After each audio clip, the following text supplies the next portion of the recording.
Tem uma questão da norma padrão que eu acho interessante vocês nunca terem me perguntado, já que é uma coisa bem estranha e eu vou contar para você daqui a pouco.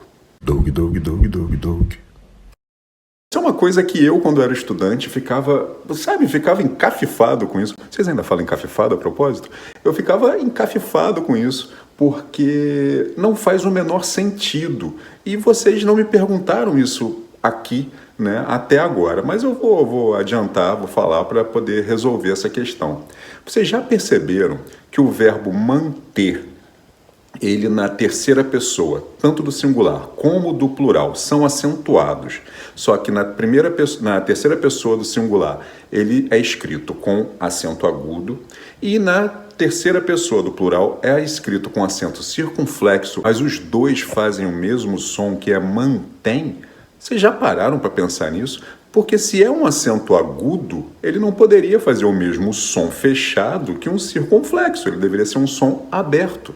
E aí eu sempre quis saber por que isso acontece, né, quando eu era estudante.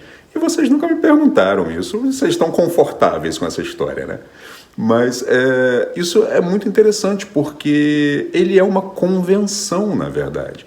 Se a gente parar para analisar, o verbo manter, ele tem a raiz lá no latim, que ele era duas palavras, na verdade, que era manutenere, que era praticamente fazer a mão, manter, né, alguma coisa com as mãos, né, segurar, manter, nesse sentido, né, de reter algo. E com o tempo, né, foi se transformando, foi encurtando, só que o som do tenere, ele continuou sendo um som fechado. E aí, para fazer uma distinção, acabou colocando esse acento, né, o acento diferencial, o circunflexo, para fazer o som fechado, mas nós mantivemos o som fechado mesmo colocando o acento agudo, por causa de uma questão gramatical. Ele precisa fazer parte do grupo gramatical dele. E ela precisa levar o acento para poder fazer jus à regra padrão que diz que as oxítonas, as palavras oxítonas, terminadas em e el e seus devidos plurais, precisam ser acentuados. E nisso nós acabamos causando, né, para poder adequar a regra, nós excluímos da regra. Então nós criamos uma exceção dentro da norma. Isso é um absurdo completo.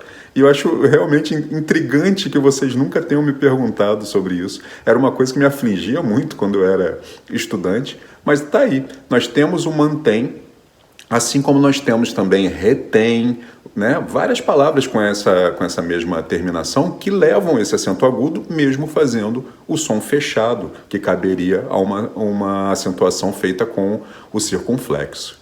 Coisas da língua portuguesa que vocês amam e eu sei disso.